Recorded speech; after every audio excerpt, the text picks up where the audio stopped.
Hello parasites, welcome to the first update of Pathogenic in 2026. This time not only are we bringing you new organelles and new mutations, we even have a new game mode. I know a lot of you have been waiting for this update for a while, so let us jump straight into the contents of this patch.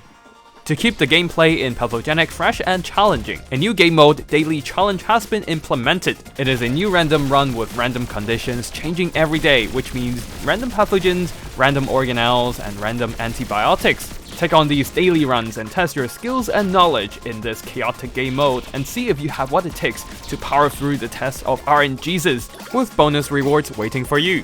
Now for the new organelles. This week the focus is on consistent damage with multiple consecutive hits, and the new organelles are capable of taking down the immune cells at a steady pace. First up, the Tri-Phase Tendril, a powerful melee weapon that does 3 consecutive hits, and the third and final strike is a powerful burst of 3 times the damage. Those immune cells better look out for your 3-hit combos. Next up we have the Gyrace Wheel, also known as the Pizza Cutter. Why the nickname? Cause it's a spinning saw blade. It doesn't do a whole lot of damage per hit, but it will keep spinning until you're out of stamina. The mucus emitter shoots out a slow moving bubble. Seems quite harmless, right? But it does do some pretty good damage, melting everything coming in contact with this green blob of liquid. The longer a cell touches these mucus, the more damage it takes. We've seen a lot of players asking for viruses in Pathogenic, so here you go, the Bacteriophage Launcher. It shoots tiny bacteriophage at your enemies, which are quite fragile and does low damage per hit, but more will spawn from their dying targets as the newborn virus will start seeking out new hosts. The final external organelle isn't a weapon, but instead a flagellum. We already have an icy one, so here's the fiery version, the pyroflagellum. It leaves a blazing trail behind as your parasite dodges enemy attacks, burning enemies moving into it. There are 2 new internal organelles this week, starting with the mitotic nidus. We have all kinds of minions now, but what about a mini you? This new piece of organelle spawns a minion that carries the same weapons connected to the organelle and thus uses the very same attacks both in melee and in range.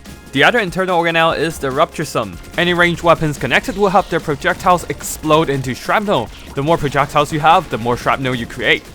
Our new content has mostly been focusing on new organelles until now, and we feel like it's time to bring out the new mutations as well for more options in your parasitic journey. This patch sees the drop of a series of new mutations, from buffing your own parasites to giving them new organelles, and even converting organelle slots for a different purpose. Time to pair them with all the new organelles we've added over the last few updates and test out new synergies and combos. With new content comes new changes to the existing parts of Pathogenic. We've always felt that the previous tooltips in Pathogenic fell a bit short on explaining the game's mechanics, especially now that we have so many more organelles.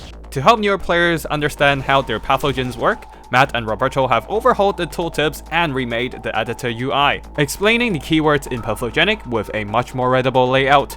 Maps are now seeded, which means if you want to repeat your runs with the same layout, you can use the same seed to generate your future runs. Players also reflected that the separation of plasmid trees made the grind a lot longer, so we've significantly reduced the plasmid cost of, well, everything, though all the plasmid upgrade trees now share the same max level cap across all parasites, which can be unlocked at a cost of plasmids. For those of you who want to play the game with a bit more chill, there is a difficulty selection panel in the game settings now, which affects enemy health and heart drop rate. You can also turn off the encroaching death zone in the stomach area if you want to take your sweet time. Changes mentioned in this video only covers a part of the entire update, and you should definitely check out the full patch notes for all the details, including a wide variety of balancing changes.